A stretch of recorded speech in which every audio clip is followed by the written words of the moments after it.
What's up, everybody? Peter McKinnon here, and welcome back to yet another 2-Minute Tuesday. So good to have you here and see all of your smiling faces.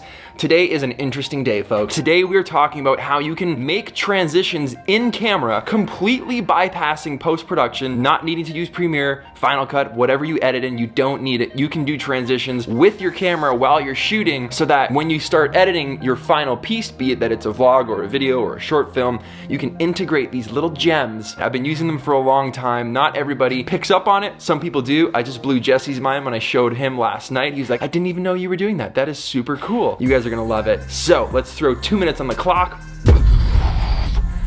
I'll do my best to stick to it, but no promises. All right, so let me explain what this is exactly. You guys know transitions as something to tie two clips together. That might be a crossfade or whatever kind of effect you can use in Final Cut or Premiere. I've taught you guys how to do different versions of that, like an actual masking clip where something goes by the frame and it reveals the frame underneath it. You guys have seen the spin transition, sound effects included. I've taught you guys how to punch into something that's dark and then coming out of another dark area to kind of make a seamless clip when it's multiple shots and you've just transition them. What I'm gonna teach you today is how to make those transitions in your camera physically. You're gonna be holding the camera, hang on.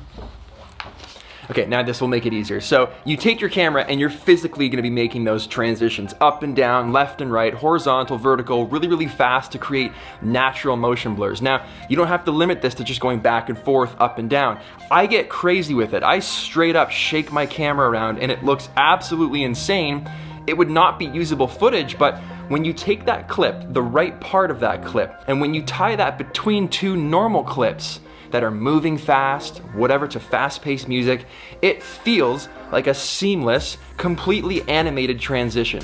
So if you have a car moving really fast, and let's say you whip pan out of it, and then you want to whip pan into the next scene, but you tie those together with this crazy clip that you just made, it looks awesome. Here's a few examples of me doing that in that little short film that I made about Kenya. Let me see if you can catch them.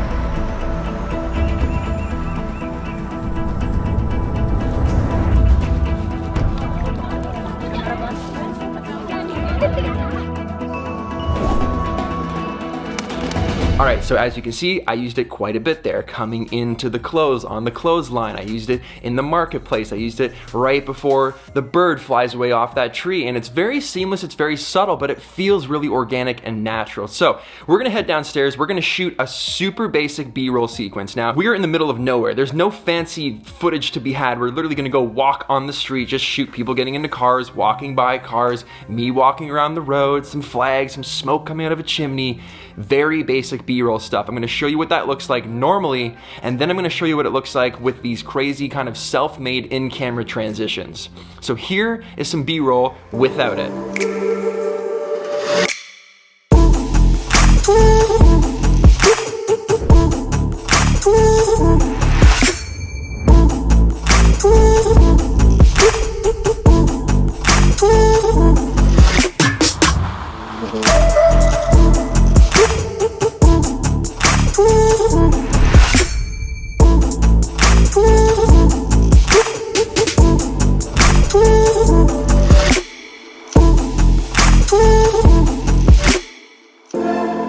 Yeah, so not bad, right? Looks good, typical vlog sequence, but here's that same B-roll segment with these transitions now that we made in camera.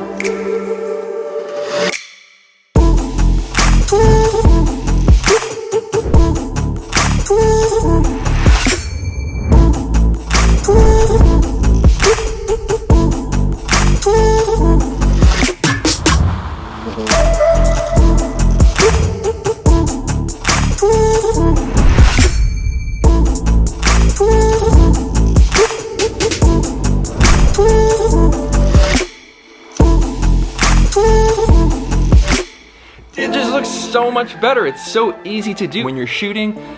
Get crazy with it. back and forth, up and down, crazy little cuts, bring it into post, find the right in and out, thread them together, and you have beautifully organic, natural transitions that you can't just download. You can't buy these, you can't apply them through your editing software. They're made by you, and it's unique, and it's a really, really fun way to kind of spice up your edits. I guarantee you guys are gonna love this. I use it all the time. You can, look how pumped I am. I'm super pumped on this. I'm pretty sure I blew the 2-minute timer on that. I'm sorry, I'm not sorry. It's kind of our thing, isn't it? Doesn't matter. Hit that like button if you like this video. Smash it if that's, you know, something that you're into. Subscribe if you aren't already, and I'm gonna show you this little janky setup we got here. Hang on. All right, check this out. So we got the 1D on the GorillaPod on top of the garbage can, on top of the nightstand with the ice bucket sandwiching the Rode mic, so it's kind of boomed, because if it was up here, it would just be like too far away. So we've boomed it down, a pack of filters and the charger for the 1DX, sandwiching it together. We got the headphones. This is kind of what it looks like from behind the scenes. And then over here we've got, obviously we've got the lamp on, a little bit of ambient light. Hidden down here, we got that little M9 aperture light, which is just an absolute lifesaver, because it just, for these specific reasons, is why I keep it in my camera bag. We moved this light over so that it kind of just like cast a little tungsten onto the wall. Obviously moved this dresser out. And then, oh yeah, all of our stuff's on the bed. Didn't want that in the shot, but that is essentially our little makeshift hotel studio. And yeah, I think it worked out pretty well.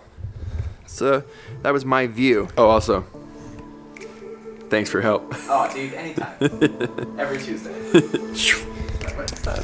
It's not every Tuesday. That's not true.